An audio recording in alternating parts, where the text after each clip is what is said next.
Баршаңызға қайырлы күн, ұстаған оразаларыңыз қабыл болсын. Бүгін оразаның 14-ші күніне арналған ас мәзірін сіздерге ұсынамын. Біздің бүгінгі ас мәзірімізде манты, пирог және оливье салаты. Біздің бүгінгі пирогымыз жақсы көтеріліп, арасы үлпілдек болып піседі. Және де манты бір-біріне жабыспай, езілмей пісетін болады. Бізбен бірге болыңыздар. Ең алдымен мантының қамырын жасайық. Ыдысқа су, тұз және жұмыртқа саламыз. Сұйықтықты жақсылап араластырып, ұн салып, қатты қамыр илейміз. Біздің жасап жатқан қамырымыз жұмсақ болып қалмауы керек. Яғни қамырды қатты қылып илесеңіз, мантыны пісірген кезде езіліп кетпейді. Және де өз формасын ұстап тұрады. Қамырдың қаттылығы видеода көрсетілгендей болуы керек. Дайын болған қамырды қапшыққа орап 10 минутқа қойып қоямыз. Содан соң тағы да бір рет жақсылап илеп, қапшыққа салып, тағы 5 минуттай тындырып қоямыз. Біздің қамырымыз дайын болғанша салмасын жасайық. Бізге керекті заттар: қойдың майы, дәмдеуіштерден тұз, зіре және қара бұрыш, ет және пияз. Мантының салмасын жасаған кезде пиязды әбден мыжғылау керек.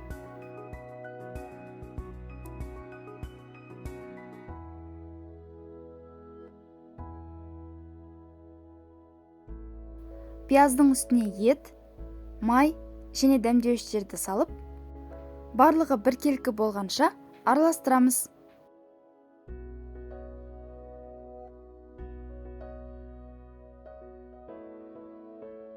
Біздің салмамыз да дайын. Видеода көріп тұрғандарыңыздай, біздің қамырымыздың беті теп-тегіс және де жұмсақ қамырға айналды.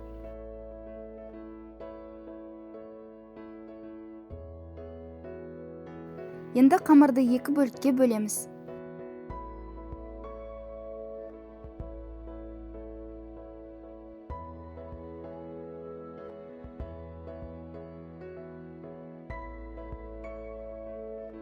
Бір бөлігін қапшыққа орап қойып, ал екінші бөлігін жаямыз.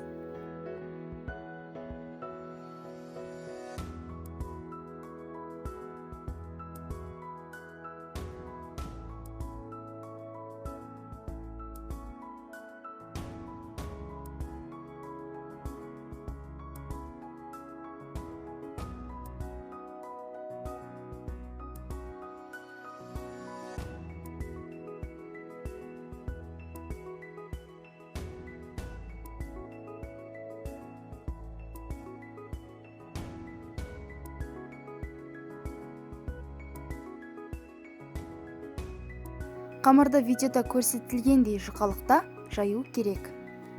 Және де қамырды осылай кесуге болады. Мантының қамырын осындай тәсілмен кесетін болсаңыз, барлық қамыр бірдей және де теп-тегіс болып кесіледі.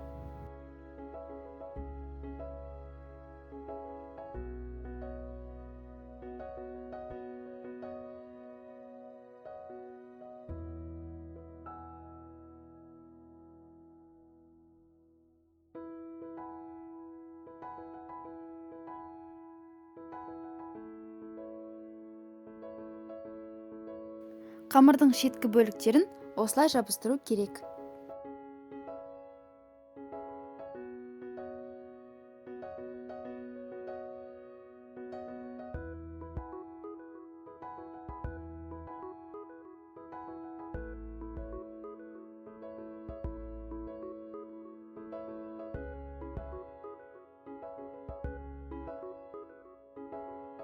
Дайын болған қамырлардың салмасын салып шығамыз. Мантыны видеода көрсетілгендей етіп түйеміз.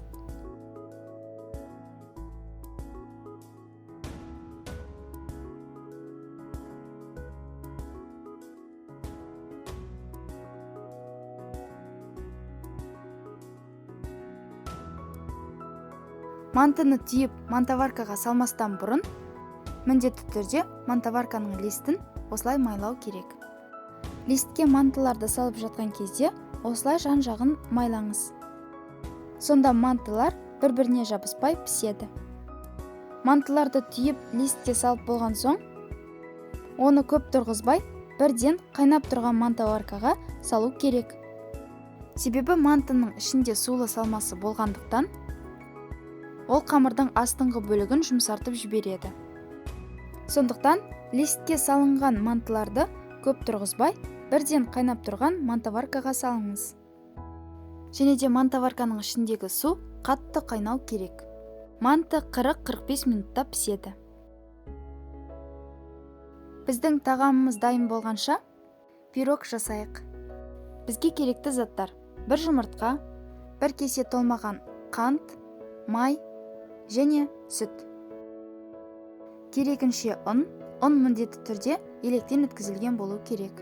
1 шай қасық ас содасы және алма сірке суы. Бізде барлық заттар міндетті түрде бөлме температурасында болуы керек. Сонда біздің қантымыз сұйықтықтармен бірге жақсылап еріп, пирогтың арасы пісіп шығатын болады. Жұмыртқа мен қантты жақсылап араластырамыз. Бізде осындай масса шығуы керек. Ал енді үстіне сүт пен майды құямыз.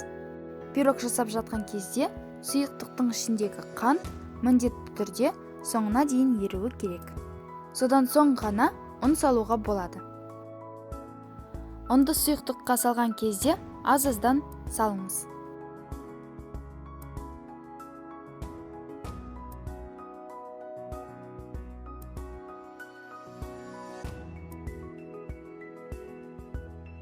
Ас содасына аздап қана алма сірке суын құйып араластырамыз.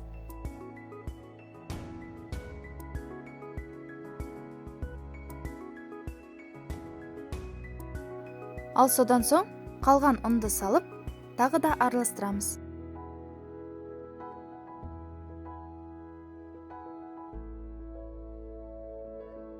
Бізде қамыр осындай қоюлықта болуы керек. Сонда пирогтың арасы жақсы піседі. Ал егер сіздің қамырыңыз сұйық болып қалса, пирогтың арасы піспей қалуы мүмкін.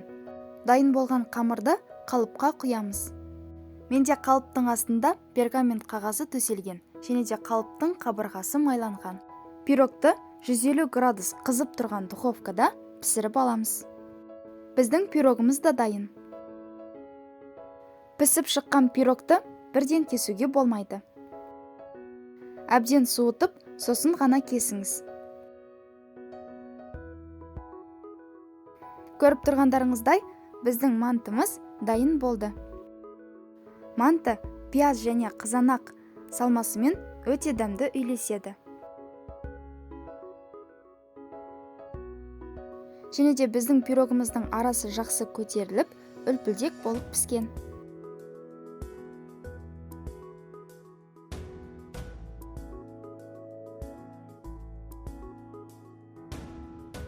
Мен бүгінгі ас мәзіріне оливье салатын дайындадым. Сіздерге ауызашардың 14-ші күніне арналған ас мәзірі ұнады деген ойдамын. Ұстаған оразаларыңыз қабыл болсын. Келесі кездескенше.